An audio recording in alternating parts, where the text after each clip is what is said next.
오늘은 요한복음 7장 14절에서 24절까지 말씀을 가지고 요한복음 강의 45번째 시간으로 공의롭게 판단하라, 공의롭게 판단하라 라는 제목으로 함께 은혜를 나누도록 하겠습니다. 제가 고등학교 2학년 1학기 중간고사 때 기억이 생생히 있습니다. 벌써 거의 한 30년 가까이 됐는데도 그때 기억이 너무나 선명하게 남아 있습니다. 중간고사 기간에 특별히 사회 시간이었습니다. 사회 시험을 보는데 문제 하나가 너무 아리송한 거예요. 헷갈렸습니다. 정답이 두 글자짜리거나 세 글자짜리인데 둘 중에 어떤 건지 너무 헷갈리는 거예요, 문제 자체가. 근데 저만 그런 게 아니었던 것 같습니다. 친구들도 대부분 그랬던 것 같아요. 저희 때는 이제 학교 중간고사나 기말고사 때 이렇게 조금 선생님이 문제를 냈음에도 불구하고 좀 아리송해서 헷갈릴 만한 문제들에 대해서는 각 반을 좀 돌아다니면서 힌트를 주고 가시곤 했거든요. 그날도 이제 사회 선생님이 저희 반 앞문을 열고 딱 들어오셔서 저희에게 물어보셨어요. 얘들아, 주관식 몇 번 문제 답 되게 헷갈리지? 라고 물어보시는 거예요. 그래서 저희가 네 라고 대답을 하는데 보니까 다 똑같이 대답을 하는 거예요. 그때 선생님이 말씀하셨습니다. 야, 고민하지 마. 정답은 두자야 라고 하고 나가시는데 저희가 너무 기쁜 거예요. 헷갈리고 있었는데 명료해졌습니다. 세 글자가 아니라 두 글자짜리 정답이니까 딱 정리가 돼서 답을 썼습니다. 그렇게 시험이 끝나고 난 이후에 첫 번째 사회 시간이 되어서 선생님이 이 교실에 들어오시는데 얼굴이 벌써 울그락불그락 하셔서 화가 잔뜩 났다라는 걸 느낄 수 있을 정도로 그렇게 들어오시는 거예요. 저희는 영문도 모르고 왜 화가 나셨는지 모르니까 그냥 가만히 있었습니다. 분위기상 나서면 안 될 분위기였습니다. 그때 선생님이 이야기하셨습니다. 누구 아무개 앞으로 나와. 그래서 이 친구를 불렀는데 이 친구가 앞으로 나가는데 저희는 이 친구가 뭔가 큰 잘못을 했나 보다 생각을 했습니다. 근데 선생님이 갑자기 나온 친구의 엉덩이를 10대 정도를 때리는 겁니다. 저희 때는 사랑의 매와 체벌이 있었습니다. 10대 정도를 때리시더니 그래도 분이 안 풀리셨는지 화를 내시면서 소리치셨습니다. 야, 주관식 몇 번에다가 정답으로 두자를 써놔? 라고 하면서 또 때리시는 거예요.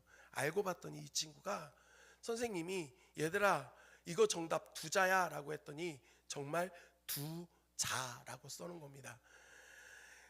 저희가 이런 반응이죠.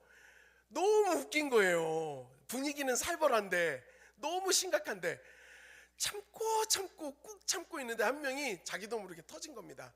푹 터지자마자 반 전체가 진짜 배를 잡고 웃었습니다. 뭐 여러분들 예상하시다시피 이 친구는 거의 졸업할 때까지 별명이 두자였습니다. 두자야, 두자야 이렇게 불렀습니다. 네, 정답이 두자가 아니라 두 글자라고 이야기를 한 본질을 놓치니 비본질적인 거에만 귀를 기울여서 정답이 아닌 걸 써버렸습니다. 그리고 모두가 다 그냥 웃을 수밖에 없는 상황이 만들어졌던 겁니다. 이렇게 말씀을 드리는 이유가 있습니다.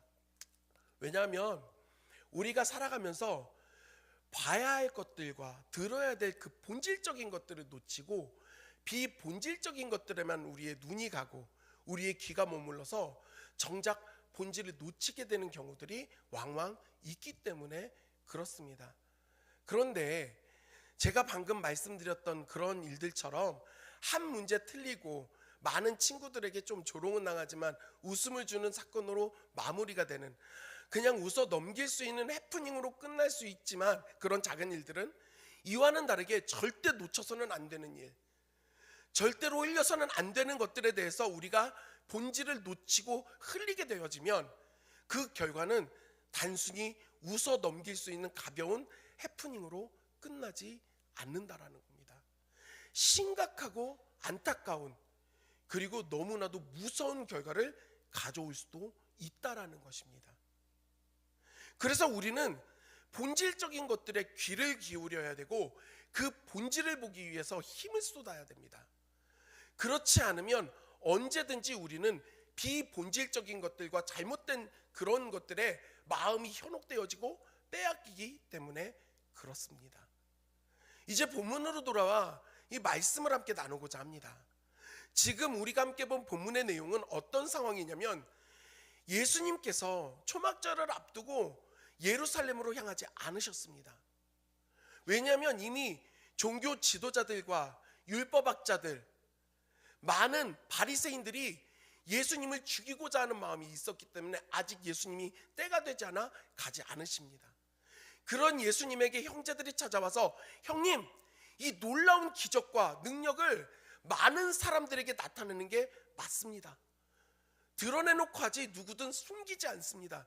그러니 이 명절 초막절에 형님은 예루살렘에 가서 이 일들을 행하는 것이 마땅합니다라고 말을 했지만 예수님은 내 때가 아직 되지 않았다라고 말씀을 하시면서 너희들만 가라고 말합니다. 그리고 실제로 갈릴리에 남아 계십니다. 하지만 예수님은 모두 그 예루살렘으로 향하는 무리의 행렬이 떠나고 난 이후에 조용히 홀로 드러내지 않고 은밀히 그 예루살렘을 향해 가십니다. 그리고 그 예루살렘에 이르러서 오늘 본문의 말씀을 보니까 예수님께서 성전에서 사람들을 가르치시기 시작했던 겁니다. 우리 14절 말씀을 함께 보도록 하겠습니다. 14절입니다. 시작. 이미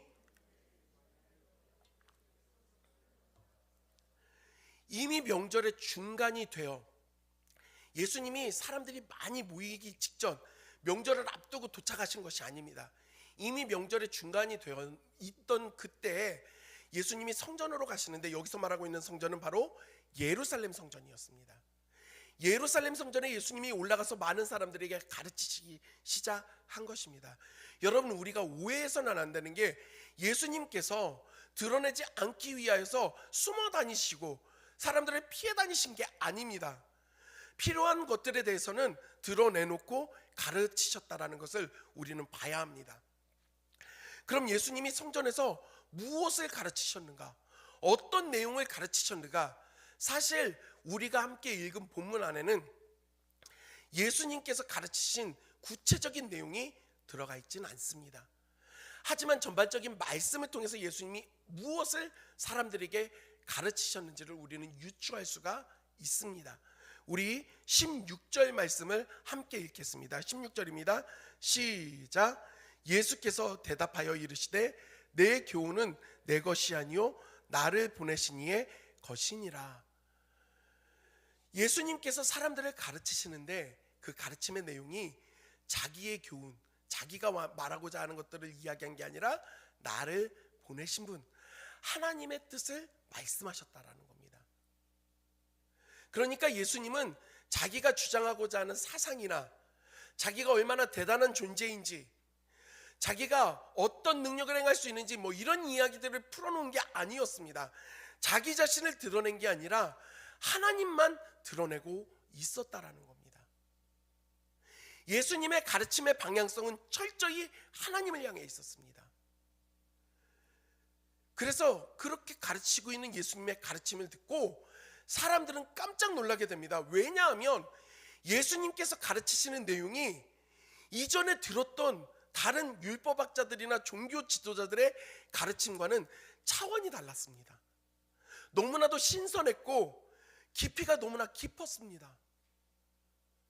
그래서 사람들은 예수님의 그 가르침 앞에 변화되기도 하고 그 마음 가운데 놀라움을 금치 못하는 일들도 자주 등장을 했습니다. 그리고 이러한 모습들은요, 종교 지도자들과 율법 학자들도 마찬가지였던 것을 오늘 본문은 기록하고 있습니다. 우리 본문의 15절 말씀을 함께 읽겠습니다. 15절입니다. 시작. 유대인들이 놀랍게 여겨 이르되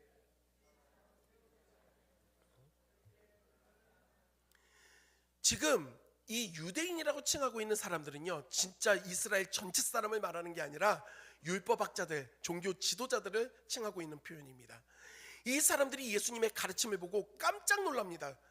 놀랍게 여기는데 문제는 무엇이냐면 놀라는 이유가 방향성이 좀 이상합니다. 무슨 뜻이냐? 이들이 예수님의 가르침의 내용을 듣고 놀라는 게 아니라, 야, 갈릴리 나사렛이라고 하는 그 촌 출신의 저 젊은 사람이 목수의 아들인 저 사람이 제대로 된 교육과정도 없이 어떻게 글을 알고 있냐? 저 사람이 글을 어떻게 알아? 그리고 그 글을 어떻게 가지고 사람들이 이렇게 가르쳐? 이걸로 놀라고 있는 겁니다. 예수님이 전하고 있는 본질적인 내용은 관심이 없습니다. 이들의 모든 초점은 비본질적인 것들, 예수님의 출신 성분이 어디이고 그의 부모가 누구이고 그가 얼마나 낮은 존재인지에 대한 그 고정관념과 선입견이 온전히 자리 잡아서 본질이 아닌 비본질적 외형적인 것에만 초점을 맞추고 예수님이 지금 그들 안에서 가르치고 있는 것들에 대하여 놀라고 있었던 겁니다. 사실 이걸 엄밀히 말하면 깜짝 놀라고 그거에 대해서 충격을 받고 받아들이겠노라고 하는 마음이 아니라 보잘것없는 하찮은 저 인물이 어떻게 이런 가르침을 할 수 있냐, 말도 안 돼, 이러한 부정적 마음이 이들에게는 가득했던 것입니다. 이렇게 마음을 갖고 있는 이 사람들을 향하여 예수님은 이어 말씀하십니다. 우리 17절 말씀을 다 같이 함께 읽겠습니다. 17절입니다. 시작. 사람이 하나님의 뜻을 행하려 하면 이 교훈이 하나님께로부터 왔는지 내가 스스로 말함인지 알리라. 예수님은 깜짝 놀라고 있는 그들에게 분명 내 스스로의 내 뜻을 가르치는 것이 아니라 나를 보내신 분의 것에 대하여 나는 가르치고 있다라고 말씀을 하셨고, 더 나아가 뭐라고 말씀하시냐면 하나님의 뜻대로 행하려고 하는 사람은 내가 말하고 있는 이것이 하나님께로부터 왔는지 아니면 내가 스스로 말하는 것인지 알 수밖에 없다라고 말을 하는 겁니다. 제가 이 17절 말씀을요 헬라 원어를 그대로 더 직역해서 좀 더 현실적으로 이야기를 하면 이겁니다. 누구든지 그분의 뜻을 행하고자 하는 사람은, 그러고 하는 마음이 있는 사람은 나의 이 가르침이 하나님께로부터 온 것인지 아니면 내가 스스로 말하고 있는 것인지 알 수밖에 없다. 그럼 이거를 다시 생각해 보면요, 이 사람들이 지금 예수님이 말씀하고 있는 것이 하나님께로부터 온 것이고 그것에 대하여 깨닫지 못하고 있다는 것은 다시 말하면 무슨 뜻이냐? 너희는 하나님의 뜻에 순종하고자 하는 마음이 없다라는 겁니다. 이건 매우 무서운 말씀입니다. 평생을 율법을 붙잡고 율법을 지키는 것에 혈안이 되어서 그것만을 따라갔던 사람들, 누군가 율법을 지키는가 지키지 않는가만을 보고 정죄했던 인생을 살았던 이 사람들에게 너희는 행하고자 하는, 하나님의 뜻에 순종하고자 하는 마음이 없다라고 말하고 있는 겁니다. 그리고 순종하고자 하는 마음이 있다고 했다면 내가 전하고 있는 이 내용 안에 하나님의 뜻으로 내가 이것을 이야기하는 걸 너희가 모를 수가 없다라고 말씀하고 있었던 것입니다. 사랑하는 성도 여러분, 이것은 이 시대를 살아가고 있는 저와 여러분에게도 동일하게 적용이 되어집니다. 우리가 본질적인 것들을 깨닫기 원한다면, 하나님의 그 뜻과 하나님의 마음을 알아야 된다라고 한다면 먼저 우리에게 선행돼야 될 마음의 자세는 하나님의 말씀에 대한 순종함의 태도입니다. 그 말씀을 따르고자 하는 마음이 우리 안에 있어야 된다라는 겁니다. 그런데 오늘날 우리는 순종하고자 하는 태도보다는 그냥 말씀 자체만을 가지고, 그 말씀을 가지고 또한 다른 이들을 재단하고 평가하고 비춰내는 데에만 혈안이 되어 있지 않은가를 생각해 볼 필요가 있습니다. 하나님의 말씀은 누군가를 비춰 변화시키는 것이 아니라 나 자신에게 비춰져서 내가 변화되어지는 것이고, 그 말씀이 먼저 나에게 능력이 되어야 됩니다. 그리고 그 능력은 다른 것이 아닌 하나님의 말씀을 순종하고 따라갈 때 나타나는 줄 믿습니다. 간절히 소원하기는 저와 여러분 모두가 하나님의 말씀을 따르는 자들이 되기를 원합니다. 순종하는 사람들이 되기를 주님의 이름으로 간절히 소원합니다. 그러면서 예수님이 이들에게 이런 평가를 하신 겁니다. 그러니까요, 종교 지도자들과 율법학자들 입장에서는 얼마나 불편하겠습니까? 어디 시원찮은 저 나사렛 출신, 저 촌 출신의 사람이, 집안도 보잘것없는 저 사람이 너무나도 불편한 이야기를 하는 게 받아들여지지가 않는 겁니다. 그런 그들을 향하여서 예수님이 다시 한번 말씀하십니다. 뭐냐면 나는 나의 영광을 나타내기 위해서 말하지 않는다. 내가 하는 모든 가르침의 모든 목적과 방향은 하나님 아버지의 영광을 나타내는 데 있다라고 말씀을 합니다. 사랑하는 성도 여러분, 그런데 예수님의 이러한 말씀은요, 단순히 말로만 하신 게 아니었습니다. 유명해지려고 마음먹으면 얼마든지 유명해질 수 있고, 소위 지난주의 말씀처럼 셀럽이 될 수 있는 인생을 살아갈 수 있는 게 예수님임에도 불구하고 예수님은 은밀히 사람들에게 드러내지 않고 예루살렘으로 향하셨고, 자기 자신의 능력에 대하여 자기가 높아지는 것에 관심을 갖지 않았습니다. 오병이어의 사건이 있은 이후에 사람들이 예수님을 왕으로 추대하려 했지만 예수님은 그들을 피하여 도망치십니다. 산으로 그냥 올라가 버리셨습니다. 예수님의 삶의 방향성은 자기 자신의 영광이 아니었다라는 겁니다. 그리고 실제로 예수님은 결국에 하나님의 영광을 나타내기 위하여 그 모진 조롱과 핍박을 당하시고 골고다 언덕길을 걸어 십자가에 그 생명을 내어 주셨던 겁니다. 자기 자신의 영광과는 거리가 먼 그 길을 걸어가셨던 이유는 그것이 하나님의 영광의 길이었기 때문에, 그것이 아버지의 영광을 나타내는 일이었기 때문에 예수님은 그 길을 걸어가셨던 겁니다. 우리는 신앙생활 가운데 하나님의 영광을 위하여 라고 표현을 할 때가 참 많이 있습니다. 정말입니까? 사실일까요?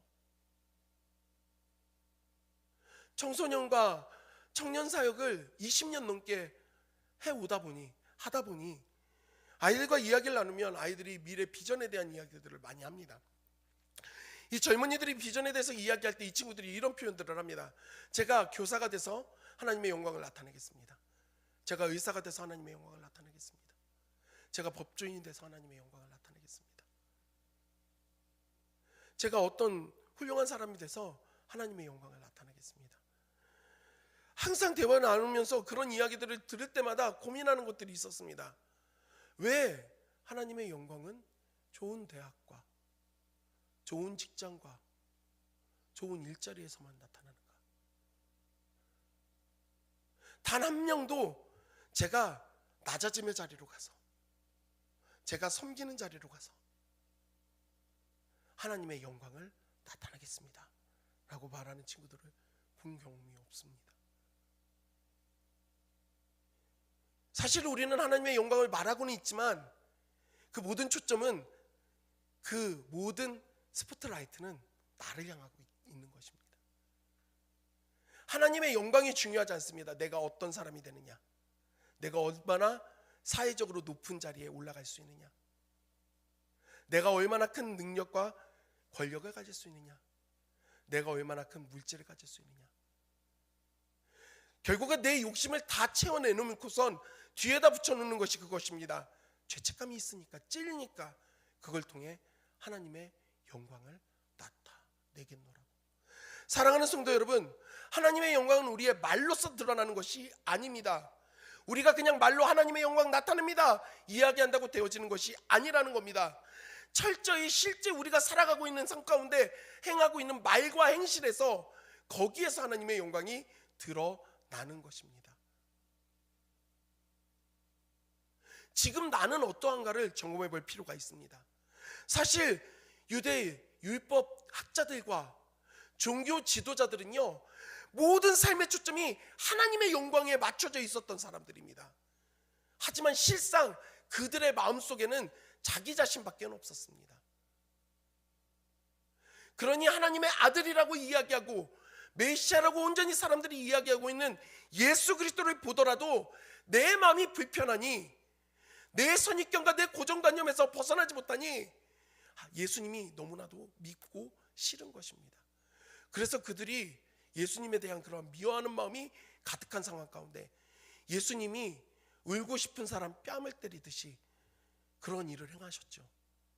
38년 동안 병으로 인해 고통받았던 사람을 안식일에 고쳐주셨던 사건.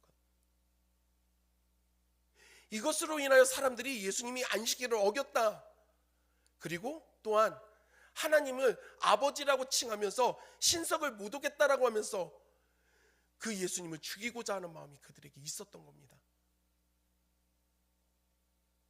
이 사람들에게 예수님은 신랄하게 비판하십니다. 너희가 말하고 있는 모세의 율법, 그렇게 중요하다고 말하고 있는 율법을 너희가 지키지 않고 있다. 너희는 왜 나를 죽이려 하느냐 말씀하십니다.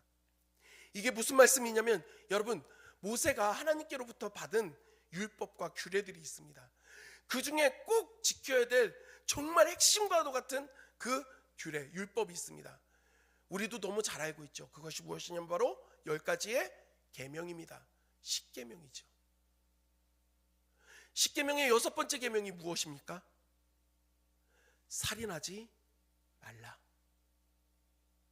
살인하지 말라가 하나님께서 허락하신 계명이었습니다. 그런데 지금 이 유대인들, 종교 지도자와 율법학자들은 율법을 지키기 위하여 예수님을 죽이겠노라고 마음먹고 있는 겁니다. 오류 속에 빠져 있고 모순에 빠져 있는 겁니다. 그들이 율법을 지키기 위하여 예수님을 죽인다면 살인하지 말라고 하는 하나님의 계명을 어기게 되는 것임에도 그들은 서슴지 않습니다. 왜요? 내 마음의 기준, 내 마음이 원하는 바가 되면 그것보다 내 마음이 중요하기 때문에 그렇습니다. 예수님의 이 말을 듣고 사람들이요 화들짝 놀랍니다. 도둑이 제발 돌린다고, 네가 귀신 들렸다라고 말하면서, 네가 미쳤다라고 말을 하면서 예수님을 향하여 말합니다. 우리가 언제 당신을 죽이려고 했습니까? 그러면서 예수님이 어떤 말씀을 하십니까? 야, 말을 해보자. 모세를 통해서 너희가 할례에 대해서도 이야기를 하는데, 사실 할례는 율법으로 모세를 통해 받은 게 아니다. 조상을 통해서 대대로 내려왔던 거다. 그런데 이 할례를 지키는 그것을 위해서 어떻게 행하는지를 생각해 보라는 겁니다. 유대인들은 태어난 지 8일 만에 할례를 해야 했습니다. 이게 원칙입니다. 꼭 지켜야 되는 일입니다.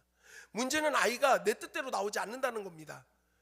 그래서 아이가 태어나고 났는데 8일째가 되는 날이 안식일에 딱 겹칠 때가 왜 없었겠습니까? 그러면요, 하나님의 백성으로 온전히 인정받아지고 구별된다라는 측면에서 그들은 안식일에도 할례를 행했습니다. 엄밀히 말하면 이거는요 위료행위입니다. 너희들이 안식일에는 어떤 것도 해서는 안 된다라고 말해놓고서는 할례는 하고 있지 않냐. 할례를 행하는 것을 인정하면서 내가 안식일에 38년 동안 병들어서 고통받은 한 사람의 몸을 온전하게 만들어준 일이 이렇게 지탄을 받을 일이냐? 그게 잘못된 일이냐? 예수님이 묻고 계신 겁니다. 그리고 예수님은 마지막에 24절에 말씀하십니다. 우리 24절 말씀 다 같이 함께 읽겠습니다. 시작. 예수님, 외모로 판단하지 말고 공의롭게 판단하라. 세번역 성경으로 보면은 이 본문의 내용이 이렇습니다. 겉모양으로 심판하지 말고 공정한 심판을 내려라. 겉모습을 보고 하지 말고, 겉에 드러나는 것들로만 생각하지 말고 본질을 보라는 겁니다. 사랑하는 성도 여러분, 우리는 이렇게 말씀을 볼 때 스스로 생각합니다. 내 감정을 어디에 이입을 합니까? 보통은요 대부분 예수님께 이입을 하고요, 제자들에게 이입을 합니다. 그러면서 내가 적어도 종교 지도자들과 율법학자와는 같지 않다라고 생각을 할 때가 많습니다. 그런데 실상은 정말 그럴까요? 본질을 놓치고 비본질만을 추구하는 삶을 살아가고 있다고 한다면, 아니 하나님의 영광을 위한다라고 말하면서 여전히 내 영광을 위하는 삶, 내 영광을 나타내는 삶을 살아가고 있다고 한다면, 우리가 지금 바라봐야 하는 것은 이 바리새인과 종교 지도자들입니다. 율법학자들입니다. 왜냐? 우리 역시도 다르지 않기 때문에 그렇습니다. 그리고 이러한 결과는요, 웃어 넘길 수 있는 해프닝으로 끝나지 않습니다. 이들의 이러한 태도가 결국에는 예수님을 십자가에 못 박아 죽이는 결과를 초래하게 됩니다. 사랑하는 성도 여러분, 우리는 어떻습니까? 무엇을 보고 판단합니까? 우리 안에 어떤 것이 기준이 되고 있습니까? 선입견과 고정관념이 우리 안에 가득하지 않습니까?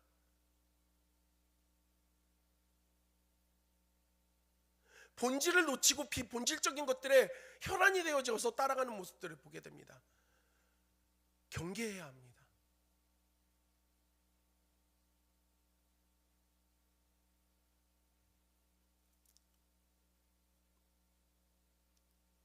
저는 민주주의를 지켜야 된다고 생각합니다. 왜냐? 종교의 자유가 있기 때문에, 그리고 복음을 증거할 수 있는 자유가 생기기 때문에, 그래서 민주주의가 필요합니다. 그런데 이걸 위해 예수 그리스도가 힘을 잃고 복음이 증거되어지는 것이 막혀지고 사람들에게 손가락질 당하고 문제가 된다고 한다면, 이게 맞는 일인가를 생각해 볼 필요가 있습니다. 본질은 놓치고 비본질만 바라보고 있지는 않을까. 사랑하는 성도 여러분, 제가 말씀드리는 것들이 불편하실 수 있어요. 하지만 어떠한 정당에 대해서 이야기를 생각하지 마시고 우리 복음을 보자는 거예요. 말씀을 보자는 겁니다. 어떤 것도 예수님보다 중요시되지 않습니다. 어떤 것도 하나님의 영광보다 먼저 되는 것이 없습니다. 그렇다면 예수님을 우리가 닮아가는 것이 마땅하지 않겠습니까? 내 안에 있는 선입견과 고정관념 내려놔야 합니다. 그것은 교만입니다. 사실 하나님보다 내가 더 높아져 있고 내 나름대로 듣고 싶은 것들을 듣고 내 나름대로 편한 대로 해석하고 내 마음이 원하는 대로 따라가고 있다고 한다면, 그건 우리는 주님을 따라가고 있는 것은 적어도 아니라는 것입니다. 전 이제 말씀을 정리하려고 합니다. 주말에 영화 한 편 보세요. 제가 이 영화 하나 좀 추천하고 싶습니다. 히든 피겨스라고 하는 영화가 있어요. 제가 정말 보고 마음이 너무 뭉클하고 따뜻해졌던 영화입니다. 2017년에 개봉을 한 영화인데 미국 영화입니다. 1961년 그쯤에 이 미국의 나사가 배경입니다. 이 나사 안에서 일하고 있는 사람들 3명, 여성이 3명 등장을 합니다. 그 중에 한 사람이 캐서린 존슨이라고 하는 사람이었는데, 이 여자는요 수학의 천재였습니다. 어린 시절부터 모든 계산을 혼자 암산으로 다 할 정도로, 그래서 어린 시절에 대학 교육을 받을 정도로 너무나도 훌륭했던 천재였습니다.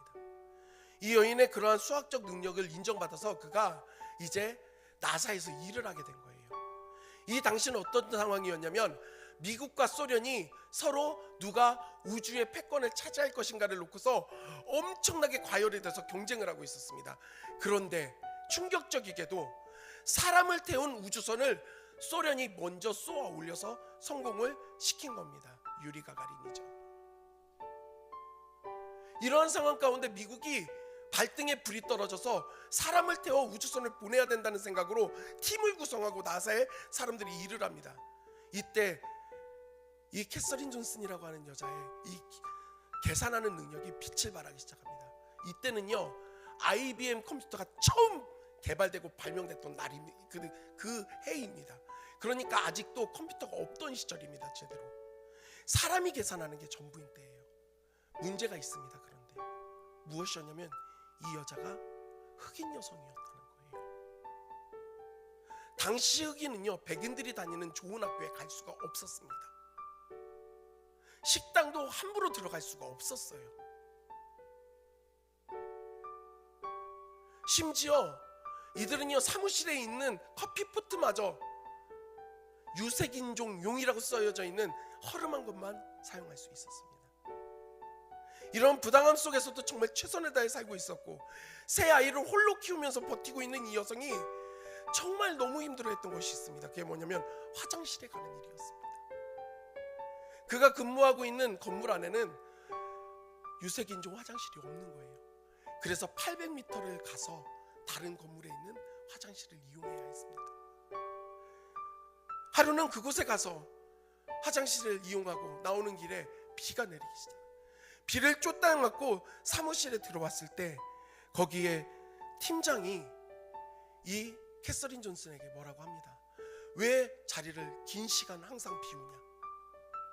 이 여인이 참지 못하고 말합니다. 내가 갈 수 있는 화장실이 이 안에는 없기 때문입니다. 난 800m나 떨어진 그 건물에 있는 화장실을 가야 해요. 이 말을 들은 엘 해리슨이라고 하는 당시 그 총괄 팀장이 조용히 말이 없어집니다. 생각이 깊어져요.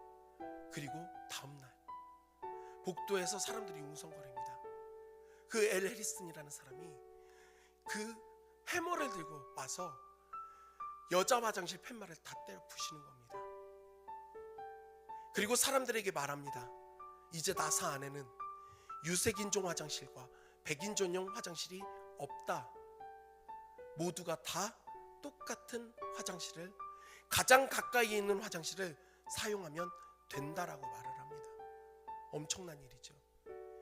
결국에 이 여인의 혁혁한 공으로 미국은 유인 우주선을 쏠 수 있었고, 이 이후에도 달에 가는 아폴로를 띄우고 하는 모든 과정 가운데 이 여인이 함께합니다. 그리고 이후에 나사에 이 캐서린 존슨의 이름을 딴 건물을 기념으로 짓기까지 하게 됩니다. 사랑하는 성도 여러분, 선입견과 고정관념이라는 것이 우리가 느끼기에는 잘 몰라요. 당연하게 여기는 것들이 있다라는 겁니다. 엘 해리슨이라는 사람이 그것을 내려놓고 본질을 본 겁니다. 캐서린 존슨이라고 하는 이 여인이 얼마나 능력을 갖고 있는지, 그가 얼마나 빛나는 보석 같은 존재인지를 알았기에 그 모든 것들을 내려놓고 그 여인을 인정해 줬을 때 놀라운 결과가 나타난 겁니다. 사람을 통해서도 이런데 복음은 어떻겠습니까? 하나님의 말씀은 어떠할까요? 더 빛나지 않겠습니까? 우리에게 필요한 것은 유연함입니다. 고정관념과 선입견이 아니라 유연함의 태도로 그 말씀 앞에 서야 되는 겁니다. 어떤 것이라도 받아들이고 하나님의 말씀이라고 한다면, 주님의 그 뜻이라고 한다면 그 어떤 것이라도 나는 받아 순종하겠노라고 하는 그 마음이 우리에게 필요하다는 겁니다. 우리를 향하여 예수님은 말씀하십니다. 너희는 거칠애로 판단하고 있니? 아니면 본질을 보고 판단하고 있니? 이 주님의 질문 앞에 무엇라 대답하시겠습니까? 우리 이 시간에 말씀을 붙잡고 함께 찬양을 하기 원합니다. 우리 주님 말씀하신